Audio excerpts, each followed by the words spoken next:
Sir, আমি খাবার বানিয়ে রেখেছি, আপনি খেয়ে নিন। স্নেহা, তুমি এক রাতের জন্য আমার ওয়াইফ হতে পারবে? আর এরকম ভাবে দেখার কিছু নেই, ওয়াইফ হওয়ার জাস্ট একটু নাটক করতে হবে ব্যাস। নাটক? আর আমি? আসলে কালকে ডিনারে আমার বস আসবে, আর আমি অফিসে বলে রেখেছি যে আমি ম্যারিড। কিন্তু আপনি তো আনম্যারিড। হ্যাঁ আমি জানি আমি আনম্যারিড। অ্যাকচুয়ালি আমার অফিসের জয়েনিং এর সময় কিছু ফর্মালিটিস ছিল, ওই জন্যই আমাকে মিথ্যা কথা বলতে হয়েছে। আর এত কম সময়ের মধ্যে আমি কোনো মেয়েও পাইনি যাকে আমি আমার ওয়াইফ বানাতে পারবো। তাই জন্যই আমি তোমাকে জিজ্ঞাসা করলাম। বেশি সময় লাগবে না, জাস্ট কয়েক ঘন্টার ব্যাপার, প্লিজ। ঠিক আছে, কটার সময় আসতে হবে? তাহলে কালকে আর তোমাকে সকালে আসতে হবে না, তুমি একেবারে বিকেল 4টের সময় এসো। আমি তোমার জন্য একটা শাড়ি কিনে রাখবো, তুমি ওটা পরে রেডি হয়ে থাকো।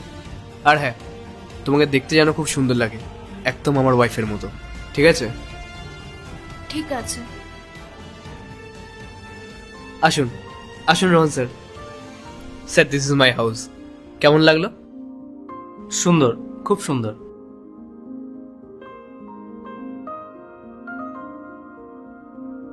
নমস্কার স্যার।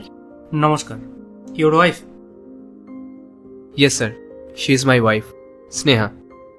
ওকে। স্যার আসুন, বসুন। প্লিজ স্যার, আসুন। স্যার, নর্মাল জল দেবো নাকি ঠান্ডা জল? ঠান্ডাই ঠিক আছে। ঠিক আছে। তুমি খুব লাকি যে তুমি এত সুন্দর একজন ওয়াইফ পেয়েছো। স্যার, শুধু আমি লাকি না, ও খুব লাকি যে আমার মতন একজন হাজবেন্ড পেয়েছে।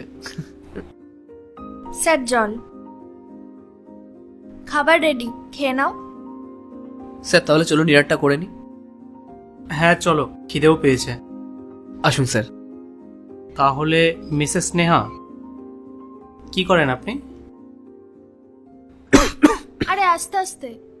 কি হয়েছে? কিছু না স্যার। তো স্নেহা বলুন, আপনি কি করেন? স্যার, আমি খাবার রান্না করি। আচ্ছা। মানে আমার হাজবেন্ডের জন্য রান্না করি।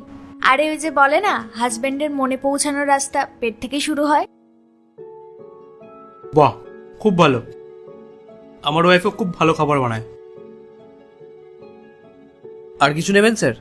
না না, থ্যাংক ইউ। আচ্ছা, তোমাদের লাভ ম্যারেজ হয়েছে না arrange marriage? Sir, arrange marriage হয়েছে। আচ্ছা, অ্যারেঞ্জ ম্যারেজও একটা সুন্দর ব্যাপার আছে, আস্তে আস্তে ভালোবাসা বেড়ে যায়। পার্ট 2 দেখতে সাবস্ক্রাইব করুন W Short 07।